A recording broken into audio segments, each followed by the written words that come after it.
This is the G Podcast with your host, Tommy B. Hey, what's up, y'all? Welcome to episode 225 of This is the G Podcast. Yes, you know it. I'm Tommy B, and it's a fun week, y'all. Another year around the sun, y'all. Yes, it's my birthday weekend episode. So we're talking Black Music Month 2024, the state of black music, with my buddy, Newsmaker crew member, DJ Talib Shabazz. And you know, each week we do it, y'all. News, politics, pop culture, and that piping hot tea with the one and only Tanya B. This week, Howard U is taking back Puffy's honorary degree. Yeah, she got the report. Plus taking his name off buildings. It's coming up soon. Syracuse Mike has your news update. The Newsmaker crew is back, of course. Talib and me, Tommy B. Vi's out this week, so let's go ahead and do it, y'all. Let's do it. Here's news with Syracuse Mike. News team, assemble! It's time for the Week in News with Syracuse Mike. The jury has been seated in the Hunter Biden federal gun trial. First Lady Dr. Jill Biden and Hunter Biden's wife and sister were also present to show support. The president's son is charged with making a false statement during the purchase of a firearm, as well as possession of a firearm by a person who is an unlawful user of or addicted to a controlled substance. If convicted on all counts in Delaware, Biden faces a maximum sentence of 25 years. Mexico has a new president. Diverso y democrático.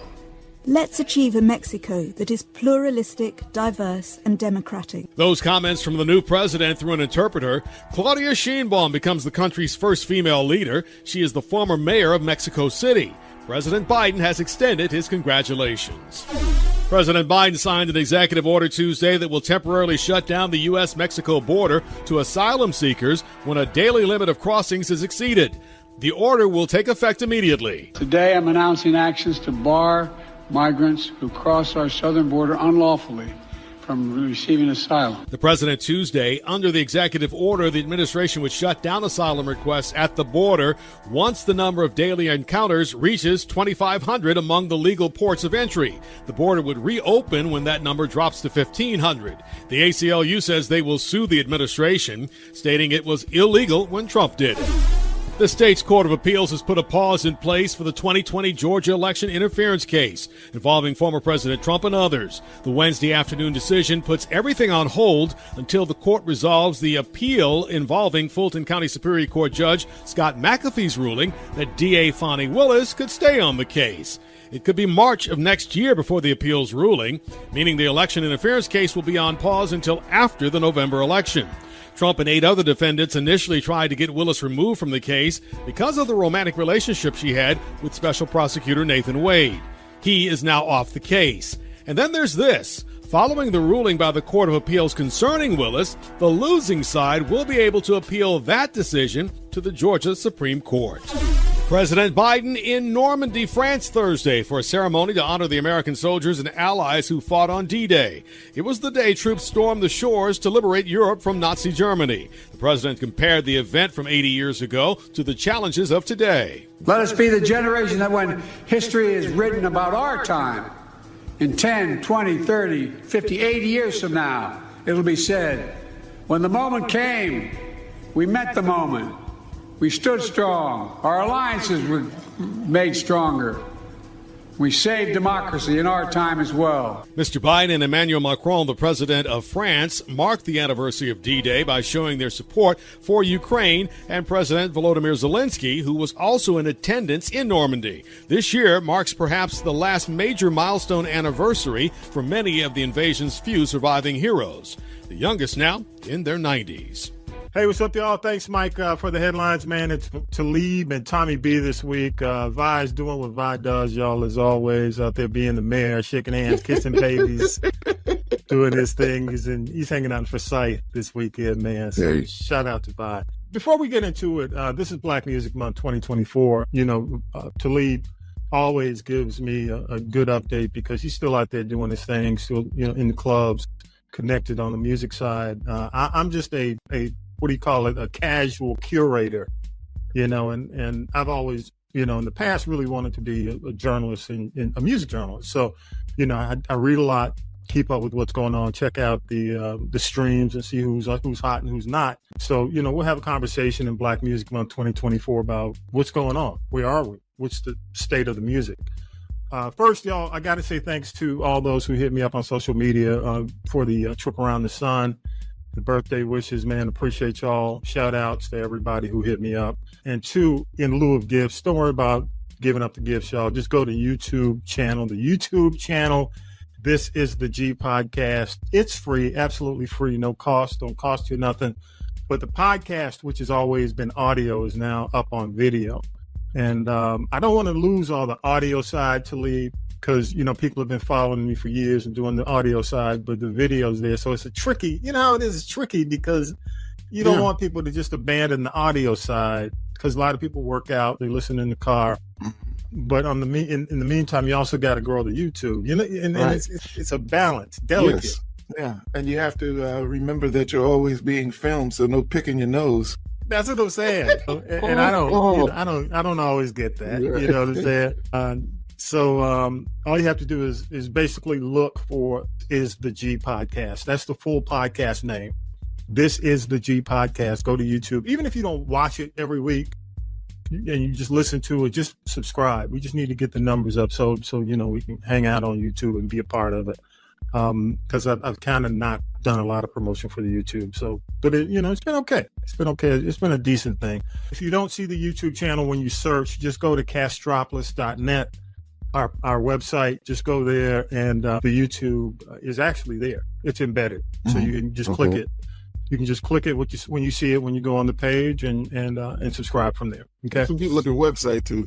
Appreciate you, man. Thank you, sir. We try, and Talib is connected, still doing his thing, still in the clubs, still listening actively to the music. I'm very passive, kind of, curating old stuff, classic stuff I grew up on, and then, keeping up with the newer music through just reading and journalism. But it's Black Music Month 2024, and annually we have a conversation about where we are musically. I think that's an important question. I still hear, and you can correct me if I'm wrong, I'd say still kind of floats to the top. But, she's also diverse. Yes. So she's doing country this year. You don't hear her music on radio. Right. Because it's more so country, and I guess some of y'all play it in the clubs.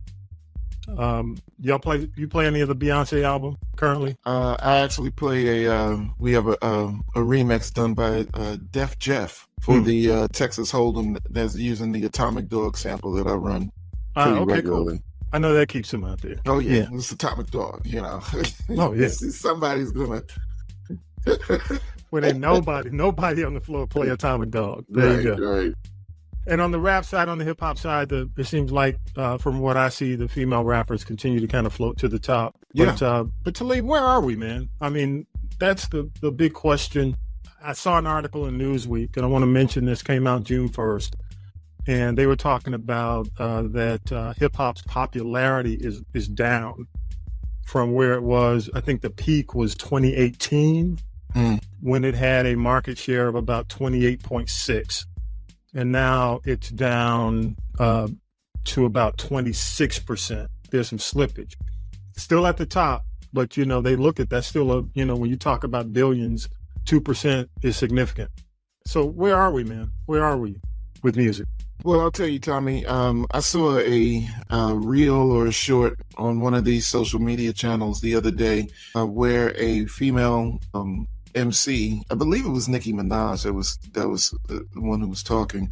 So she was basically saying that, right now we have more of a popularity contest going on than a talent pool, so it's the argument of talent versus popularity has always been there, because of, artists like Pat Boone and all these other biters. Damn, you went way back. I mean, well, he was one of the original, what I mean? Yeah. And that's how long the argument has been going on, because, you have a Pat Boone remake of Tutti Frutti that sounds like it was, completely whitewashed. Literally. And, so it's always been there. Yeah. But the point that I believe Nicki was making was that, at least in our day, the people who were there deserved to be there. because they were talented. And then the popularity contest started to see if we could maintain this person's presence, you know.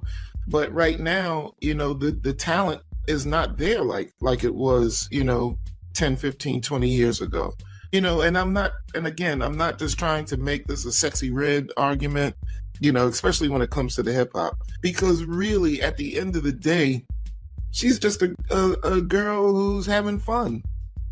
You know what I mean? In a very different kind of way. Exactly. You know, I mean, we can go back and forth about subject matter and delivery not necessarily being what we'd like to see, or that showcases the best of what we have to offer. Right. But at the same time, it's young. It's young music. It's, you know, it's definitely just for having fun. And all of these things have a place. I think that what really hurts us is the fact that we don't necessarily have a great balance.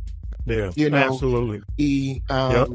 You know, we've always had, you know, guys who couldn't necessarily rap that were considered to be rappers. You know, Busy B was a famous one. He always came in, and half the time he's on stage, he's asking people what's their favorite restaurant. You know, just a call and response kind of thing. So I'm saying all that to say that where we are right now is we are at a point where we should, as fans of music, start demanding just a little more thought, time, and effort into the musics that's being put out by the people that we're backing, either financially or through our time. You know, and I don't think that's a lot to ask for. You know, one thing that I do want to mention was that, you know, there was also at Method Man's social media. He performed with Redman at New York Summer Jam for Hot 97. And his comment was, you know, thanks to Pete and Ebro for helping us, but I'll never do this again. You know, the age gap is too big. And, you know, you know, and for New York, you know, again, growing up in New York, being the birthplace of hip hop, the home of hip hop snobbery. It's truly hip hop snobbery. But, you know, I would never think that there would be a time where Redman and Method Man would feel like the audience wasn't into them. You know what I mean? That I mean, New York, the Wu-Tang Clan put New York on their back. I know. And carried New York at a time where, you know, East Coast rap wasn't happening. Yeah. You know, so, you know, for that kind of statement to be made, for that that's kind crazy. of but it makes sense, you know, when you look at the landscape right now. And you know, it's interesting you say that, because for me, and I was thinking back, you know, for this conversation, man, and also, you know, my birthday, and I am really, man, blessed to have seen in concert like Earth, Wind and Fire, James Brown, Stevie. I've seen Anita multiple times. I've seen, you know, Luther. I mean, you know, I've seen the Barcades. I've seen a lot of, you know, Switch. I've seen a lot of my favorite R&B artists and hip hop artists in concert. I've seen Sade, you know. So when concerts come to town, you know, a lot of my friends get really excited about going to see them, and they say, "Hey, man, you going?" And I'm like, "Nah, not really." and they ask me, say, "Damn, man, you don't never run to these concerts." I'm like, because it's a letdown. Yeah. You know, when I compare the experience back then to when I go now, it's just never close to what I saw. When I saw Earth, Wind and Fire, the All in All tour, and that's when David Copperfield was doing their set. This is when they did the levitating bass with Verdine, you know, when it was like, you know, it was just amazing. It was like you saw a show. It was like Vegas out there. You know, I've seen Parliament Funkadelic. I've seen the landing of the mothership. You know, 1,000 people on stage. Right. You know, so it's like, for me, I'm joking about the 1,000. You know, who may not know. It felt like everybody in the old school Omni back in Atlanta was also on the stage with Parliament Funkadelic. But I'm just saying, man, it was just, when I tell you, when I first saw, this is why I'm such a fan of, of course, Bobby, Tommy DeBarge. And the DeBarge came from, of course, they were the brothers of right. DeBarge. And sisters, right. And sisters. When I first saw Switch, I saw Switch in concert with the Barkays. What is it? It was a crazy, it was like Jazzy Jeff and the Fresh Prince.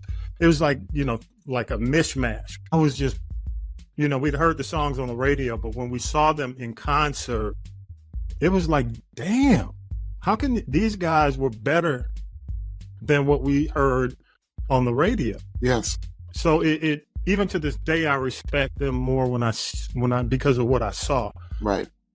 Today's concerts, there are very few concerts I want to go to. Well, see, Tommy, I think that's number one. I was spoiled. Yeah, that's it. And see, it's funny because it's the difference that 6 years make. Because I think there's about 6 years difference between you and I. Mm-hmm. So, when you're talking about what you've seen, I remember cousins and aunts and uncles talking about going.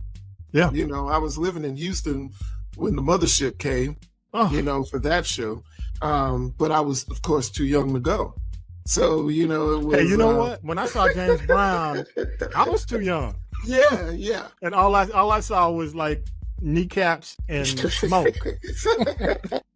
You know how it was back in the day. Yeah, but but again, I think that it's the way I like to put it is it's a feeling. Yeah. And when you go to shows, you're looking for a certain feeling to be conveyed from the performer to you and then you back to the performer. Yeah. So, you've got that real symbiotic relationship. Yeah. I don't know if you saw the recent Tom Joyner cruise, but Larry Blackmon came out to perform. Yeah. And I was just looking. Cameo. And I've seen, yes. Go ahead. I saw that clip you were talking about. Go ahead, and because for the audience, people may not know about it, but go ahead. I've seen Cameo. For Larry Blackmon to come out there assisted and basically sing, from a seated position. Yeah. He's not working the neck. He's not, that cameo. I mean, it was like. Not the no red cod piece. Right. No, thank you. I would have been too annoyed if the 78-year-old Larry Blackmon got up there with the cod piece. You know what I mean? But I'm just saying it's, we got Frankie Beverly retiring, these, and it's, it's a piece. We will never be able to get those feelings back. And just one more, man. I see the Alexander O'Neal performances, and I'm like, God, I'm glad I saw these guys when they were at their peak. Right. So that's the thing. I was talking to a sister the other day, and I was telling her that even as a DJ, I'm a DJ, but I'm a dancer. Yeah. My mother was a dancer, professional dancer. I've been on stage since her womb, since I was in the womb. So, but not every DJ is going to pull the dancer out of me. And it's the same feeling in concerts. We have performers, and we know these songs, we love these songs. That's the reason why we're there. But what's being expressed on stage isn't necessarily bringing that feeling out of you. Yeah. And it comes along with age. But when we look at, it's funny how we have our times. Yeah. My mother's time, my mother was a doo-wop girl.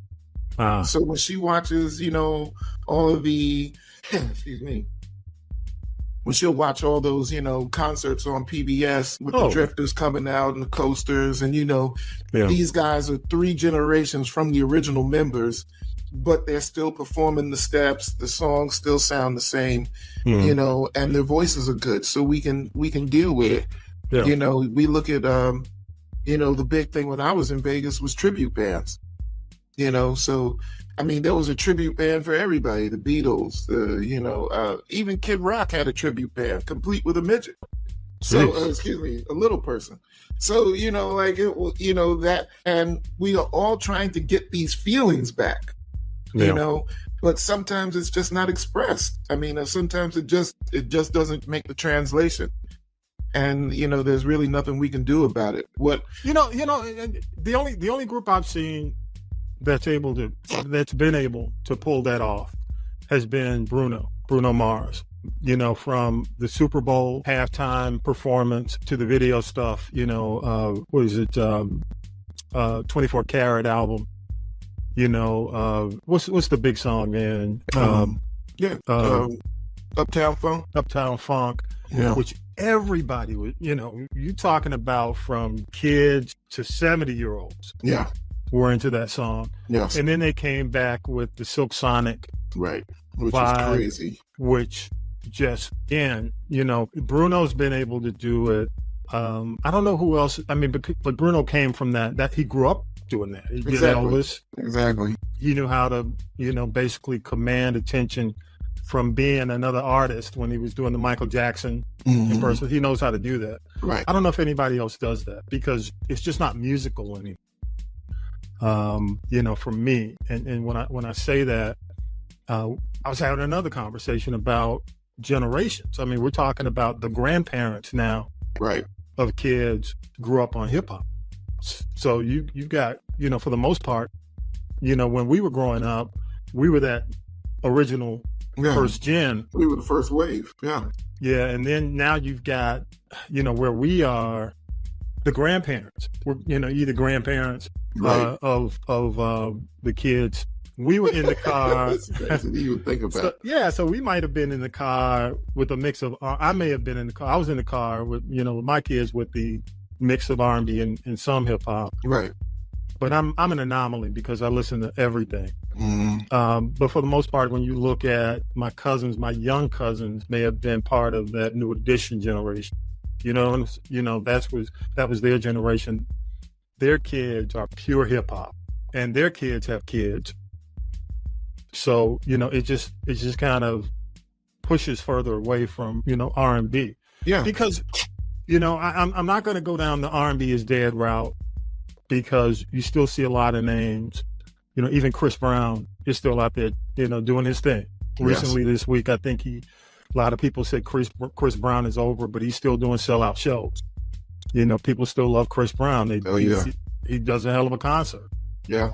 I can actually run an hour's worth of Chris Brown probably, and nobody would be annoyed. Yeah, that's my point. So who can you do that for now? You mentioned Chris Brown because can you do a set? Because back in the day, you could just go a full set back to back. Yeah, of an artist. I mean, really, the artist that you could still run a set like that with, you're still playing recurrence. You know. Lil Wayne, Jay-Z, you know what I mean? People like that you could do sets with. But, as much as I like Glorilla, no.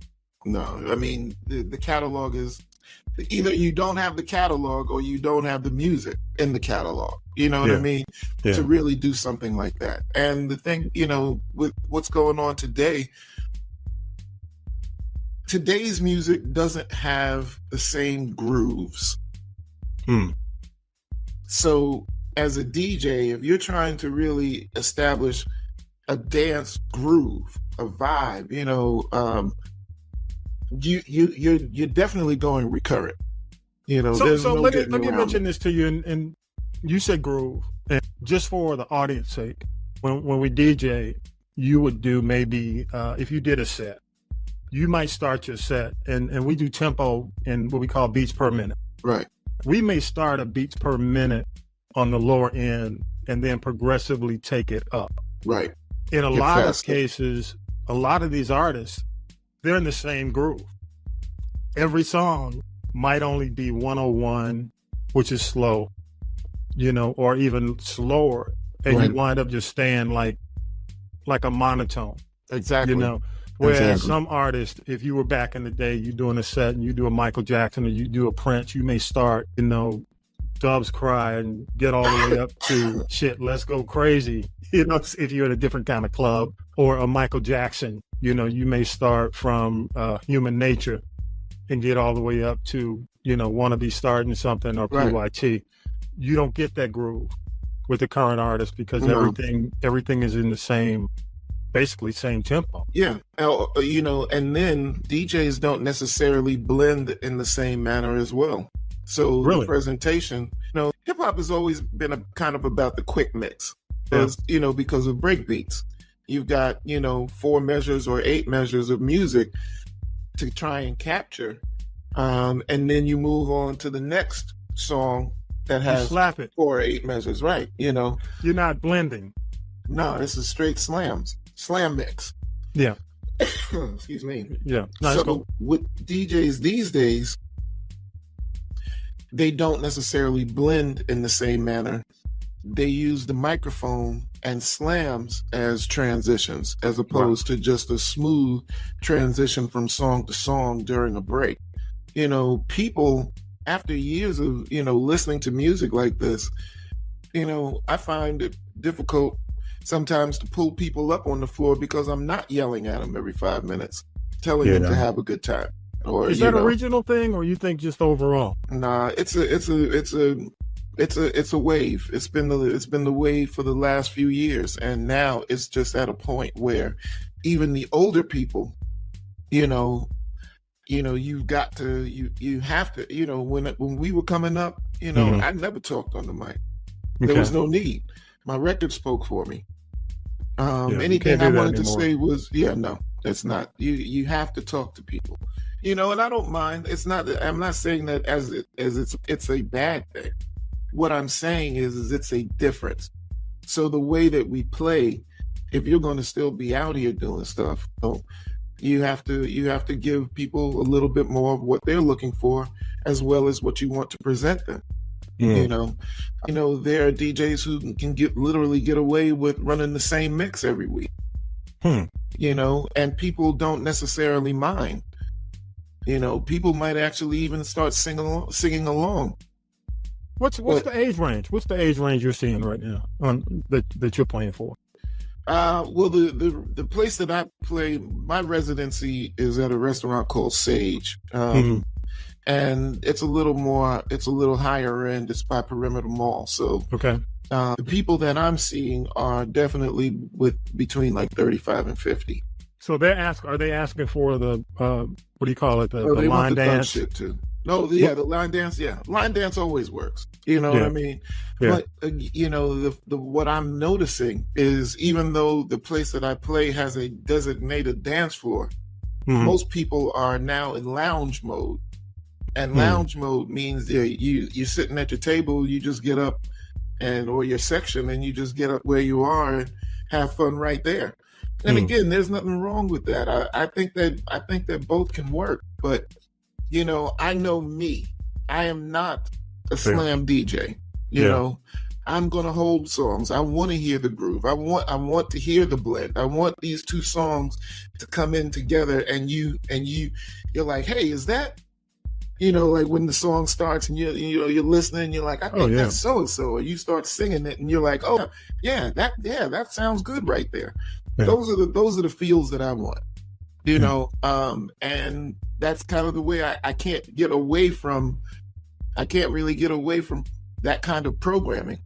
So now I just kind of interject, you know, I don't really, like I said, I don't really like to talk on the mic. So, you know, I'll say the record. Yeah, you know, that's one way for me to get my voice into the audience so that they feel my energy. But I'm not necessarily, you know, hey, yo, it's the Talib Shabazz. I mean, I don't really do that too much. What's his name out of New York? There's a couple of them. Yeah, there's a lot. All of them out of New York. All of them out of New York yell at you. You know, they're the ones that started it. Yeah. Yeah. So, but yeah, to go back to your original question, you know, the state of Black music, it needs a little help. It needs a little injection. You know, what I do like is the fact that there are really no gatekeepers on the music right now. So So the labels don't control. There's no way. I mean, they'll have, their people that they're paying for, in terms of ad support and tour support, that kind of stuff. But, I mean, really, if you have enough desire and time, you as a listener have the desire and the time to go out and search for the music that you like, it's there. Yeah. There is somebody who's right now making the kind of music that you want to hear. But you're not going to find them through the traditional means. You're going to have to look for them. And then, people like Snow Allegra, once they've done that bubbling under thing, then radio accepts them and welcomes them in the way that it should be, So but we need some help. Just like the Black community, the state of the Black community is the same as the state of Black music right now. We need a little more thought. We need a little more time and effort, and we need people who care. Well, let me ask you, Talib, if you had like unlimited budget, if somebody said to you, "Hey, man, we could just we're just in it for the culture.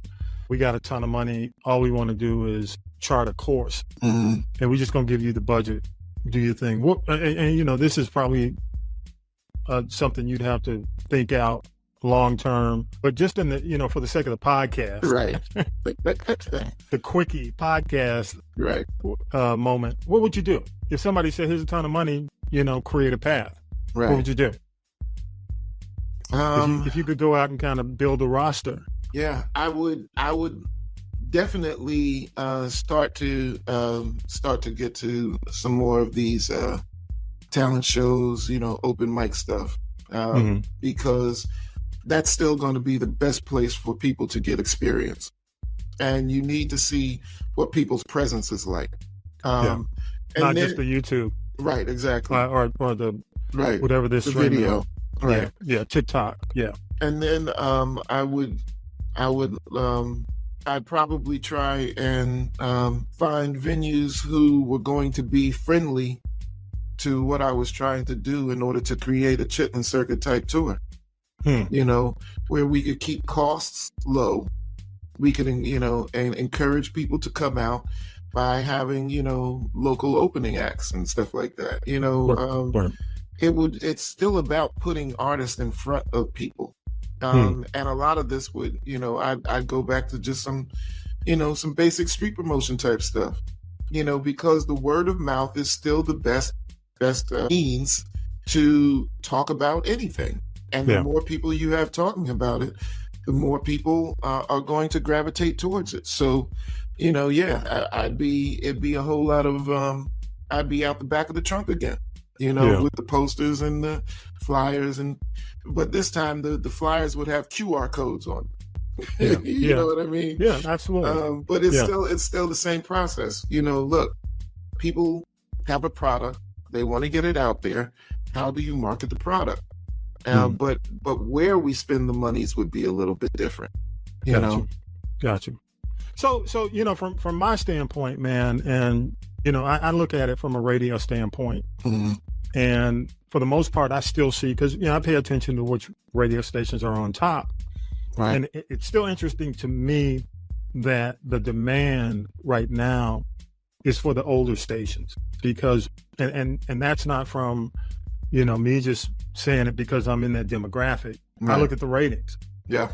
So in most markets right now, what we call the urban adult stations are kicking all the other Black stations' ass. I mean, the hip hop stations are nowhere near where the hip hop stations were in the 90s when they first launched. And that's probably just a matter of why, how people use radio and who's using radio. Exactly. But on radio, you're not going to hear the dirty versions. What I mean? You're not going to hear the dirty versions. So it's the team's not going to spend a whole lot of time there because they can get it somewhere else. Right.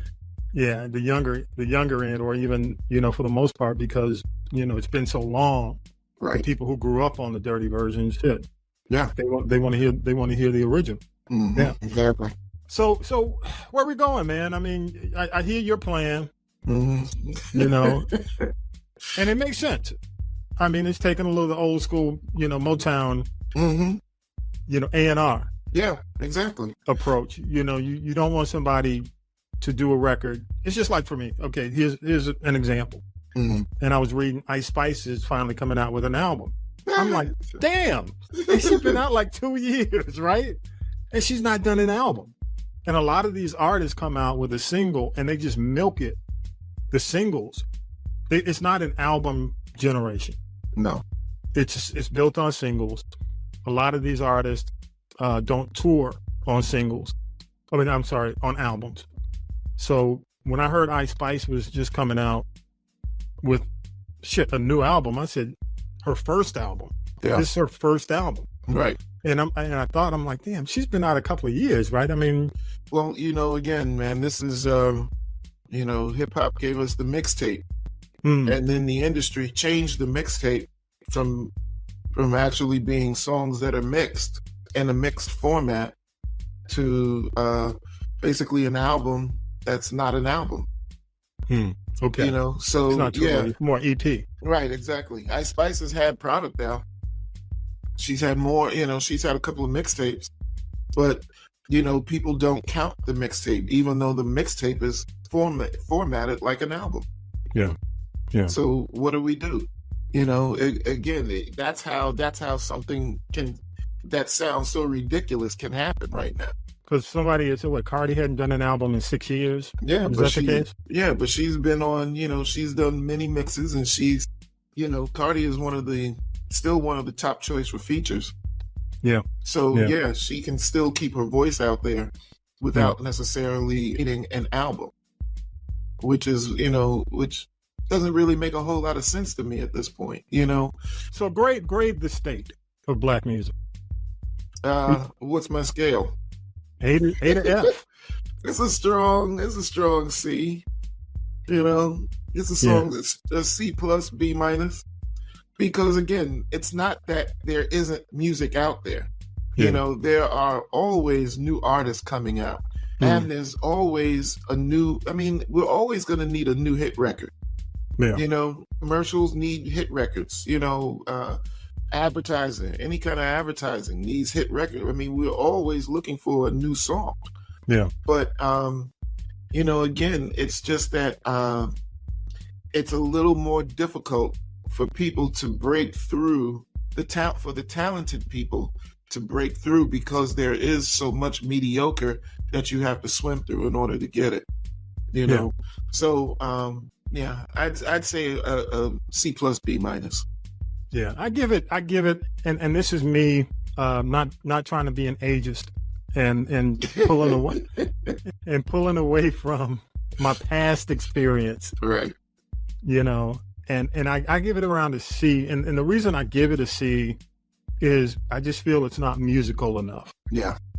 That's the problem. The problem I have with music, today's music, is it's not musical enough. And what I mean by that is, I think the more musical an artist is, and what I mean by that is a trained musical artist, whether they're on the hip hop side or the R&B side, because it thrills me when I see an artist sit down behind the piano. Mm-hmm. You know what I mean? Yes. Or even when I see like Lizzo, love her or hate her, pull out her flute, right, and starts going off. Yeah. I think the more musical exposure an artist has, or the more training, the longer their career. Yes. They can expand their career. Yeah. And I think a lot of these artists have no musical. A lot of these, I hate to say it, like a lot of these female rappers who are out here doing their thing, they have no musical training at all. They have never been, other than, just rapping over lyrics. Yeah. So I do think that the more musical training, even if they were drummers, you know what I'm saying? Mm-hmm.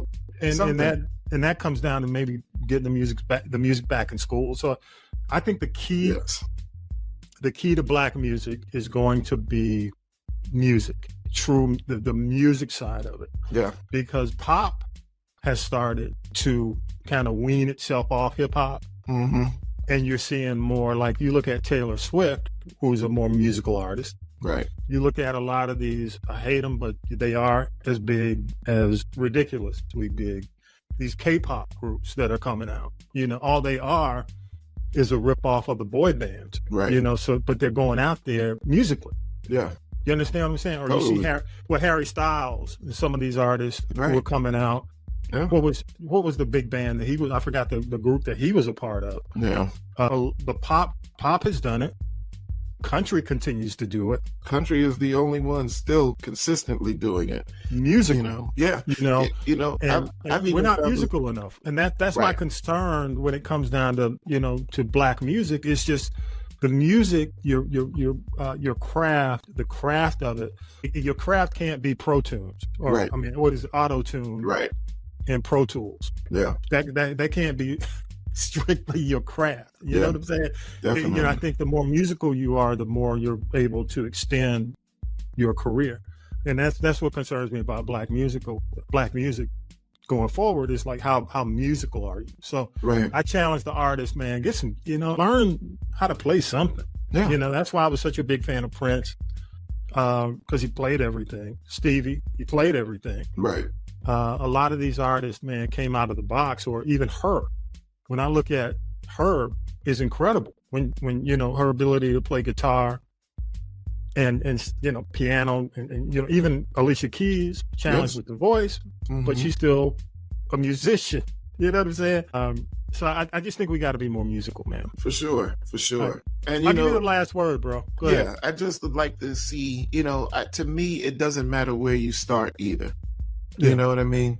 If you want to, you look at somebody like a Scarface, Yeah. Scarface started as just a rapper. Then he got into production, and then he got into, playing guitar. So now when he goes out with a band and he's playing lead guitar. Yeah. Again, there's room to grow, and I just would love to see. My thing is, again, I don't care where you enter from. Mhm. I just want to see growth while you're here. Yeah. And it can't just example. be shock No. value. No. That does it only that's the thing. That is a very temporary thing. And I don't want to see our people still in 2024 doing temporary things. Yeah. We have to look at what is best for the long run and make moves towards that. But let me say this, and I'm gonna end my side with this. When Newsweek does the article on the 28% at 28 in 2018 share where rap was to where it is now at about 26, where the erosion, I think part of the erosion is, I think how do you say it? I think the industry has been driven by shock value too long. Mm-hmm. You know what I'm saying? Right. And I think it has to get back to, again, the musical side, because everybody's more willing to embrace the musical side. Right. That doesn't just include R&B, that's hip hop and R&B, versus the shock value, because I think a lot of these, that's why country has maintained, because it's always embraced the musical side. Yeah. But I'll say this too, Tommy, in terms of just the percentage thing, you have a lot of musics that could be classified as hip hop that are not necessarily hip hop. Yeah. So, you've got like the dubstep trap music, which is, considered EDM. That's hip hop. Yeah. But just, with different sounds. Afro beats is hip hop. Yeah. But it's classified as Afro beats because of the people that are doing it. So, it's a certain amount of dilution that's actually happening as well, that would take some of that market share away from the big picture, in order to,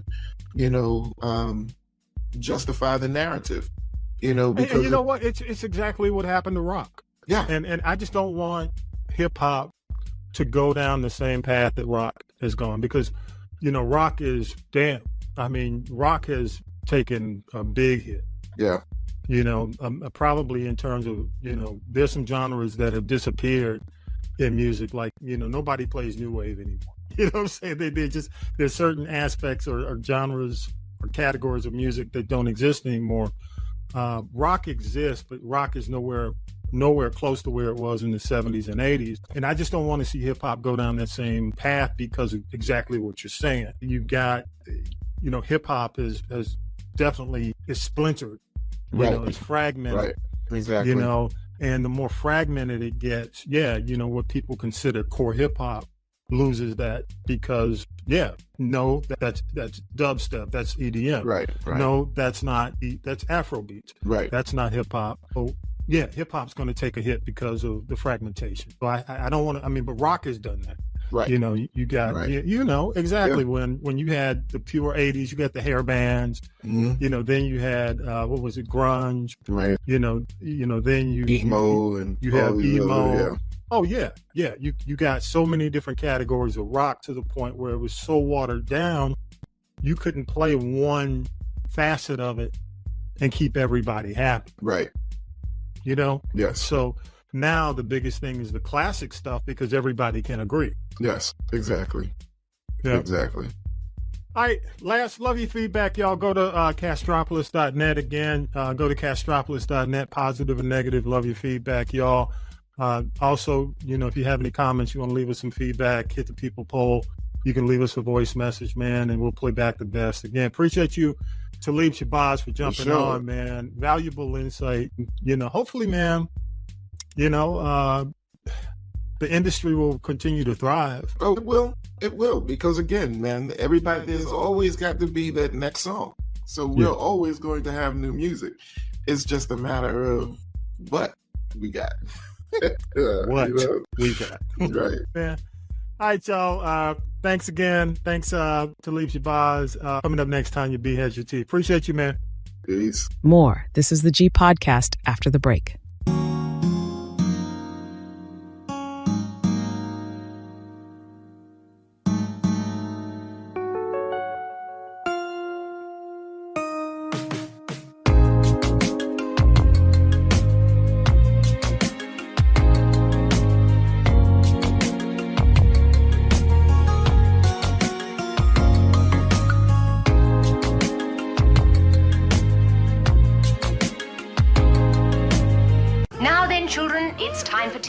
It's tea time, y'all. Sipping the tea with Tanya B. Yes, children, it is time for tea. It's your girl, Tanya B, with your weekly dose of the GT Entertainment News headlines. First, we have to say rest in peace, sleep in power to Brother Marcus of the 2 Live Crew. We all know they shook it up.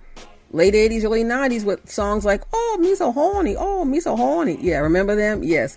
He's the second member of the group to pass away, so I guess all we got now is Uncle Luke. Shake what your mama gave, yeah. Prayers up also for a speedy recovery to B.J. Thompson of the Kansas City Chiefs. He was in a team meeting, seizure, cardiac arrest. Now I hear he's stable and alert, and we wish him a speedy recovery. He's really young, like in his 20s, Tommy B. The Mike Tyson-Jake Paul fight has been postponed until the fall. It should just be canceled. We are not here for the foolishness. Mike Tyson, you don't need the money. Jake Paul probably needs the money. And Netflix is just being greedy. Michael Jackson's daughter, Paris, she hit a real rough patch in her personal life. She had some issues with cutting, severe depression. And then she tried to buck up with Janet, and Janet was like, oh, no, little girl, I'm going to take you out to the woodshed. Well, I saw a video of her talking with, of all people, Willow Smith, about how her family is shunning her because of her choice of lifestyle. I think if Michael Jackson were alive, he would love her unconditionally. She's not out here raping, robbing, murdering, or ripping people off. She ain't ripping off nobody. But the Jacksons are Jehovah's Witnesses. But I just think, what? Love your children, please. Hold them close to your chest, whatever the case may be. I'm sure she's a wonderful young lady with a great heart. Janet Jackson back on tour. The Together Again, the new Together Again tour has kicked off. I hear it is everything. The stage changes 20 times. I don't know how many times she changes her costume. Special effects will give you life. And again, her opening act is Nelly, making it hot in her. I'm just saying. Kanye West, we don't talk about Kanye, but he's being sued by his OnlyFans model turned assistant, former assistant, for sexual harassment. I saw some of those text messages. They are just, You ought to be ashamed of yourself. And singer-songwriter, Grammy Award winner, actually, The Dream. He's being sued for rape and sex assault as well. He messy as all outdoors. Even though he wrote hits, Rihanna's Umbrella and Beyonce's Single Ladies and Cuff It, he got a bunch of kids, a bunch of ex-wives, a bunch of baby mamas. He needed to get it together. Oh my goodness. Oh, Bad Boys 4, Tommy B, Ride or Die is everything. I'm not going to give you a spoiler alert. All I'll say is look for the character named Reg. That's all I got to say. Kim Porter's death investigation is probably about to be reopened, Tommy B. It only takes 100 signatures to do so, and there's so much speculation now about how she died. You know, Al B. Sure said Diddy did it. But all I got to say is Howard University took back the honorary degree. They took his name off the building. They even gave him back the money he was gifting to the school. And he also had to sell his interests to pay his legal bills and all those lawsuits, I'm sure, from Revolt TV. Now, the employees are the owners of the company. I wonder if they will drop Young Miami show, Carisha Please, that Diddy put on the network. Tisha Campbell, she's really been through it, but she's always worked. People love her. Back before the days when she portrayed Martin Lawrence's fiance or wife, Gina, on The Martin Show. Well, she's now said the reason why she looked bloated and overweight is because of the steroids and the medication that she takes for sarcoidosis. That is what killed Bernie Mac. She said, well, after she divorced Dwayne Martin, her health improved, her stress level went down, and she's going to keep working. She has a movie on TV June 16th. Dwayne Martin is engaged to marry a woman a little more than half his age. I'll just say she probably has more benefits and more money in the bank than him, allegedly. Grammy winner Stephanie Mills taking a break from touring to go back to her roots on Broadway. For the month of July, she'll be starring in a play called Hades Town. Tyler Perry's new movie, Straw, on Netflix, the story of a woman who falls on hard times and how she gets out of that hole, stars Taraji P. Henson, Tiana Taylor, Sherry Shepherd. The best thing about it is that he wrote a special role in the movie for Sinbad, who's been battling back from a stroke from, I think, 2016, so 5 on it to Tyler Perry. Off the chain, wasted talent singer Jaguar Wright. What is it with her? She got arrested down in Texas for not returning a U-Haul. You can get arrested for not returning a rental vehicle. Some people say, allegedly, she was living in it, but Jill Scott did a clapback at the Roots picnic last week. Now, Rihanna, I don't know if she's ever going to make music anymore. She's had a very multi-million or billion-dollar line with the whole Fenty thing, and y'all better get ready for Fenty hair. Some people want to say, is she trying to copy off Beyonce? Because her sacred hairline is doing very, very well. That's all I got. Ain't got no more. It's your girl, Tanya B, sipping this GT right here on This Is the G Podcast. Check us out every day on social media. Check out the YouTube channel. Like, share, subscribe, and remember, you can check out the Birdwire, Castropolis.net on demand. All right, Tommy B, you got it. Thanks, Tanya B. Thanks, Vi, Talib, author and political analyst Harold Michael Harvey. Thanks to the crew, of course, Millennial Nick, Lady J, Regia, music by K-Dub, all those who help us make it happen every single week. Subscribe, y'all. Go ahead, turn on notifications. That'll let you know when the new episodes hit. And again, big thanks for all the birthday wishes again. Give the gift of YouTube, y'all, in 2024 for the rest of 2024. We need subscribers on YouTube. Yeah, we got to pay attention to the YouTube page now. Need subscribers, just go to This Is the G Podcast on YouTube. If you can't find it on YouTube, just go to our Castropolis.net website, click the embedded YouTube video, and then you can just go ahead and subscribe there, okay? All right, y'all, with that, episode 225 is in the can. Have a great week. Peace and power to the people. You've been listening to This Is the G Podcast. This Is the G Podcast is a production of the Castropolis Podcast Network. Thanks for listening.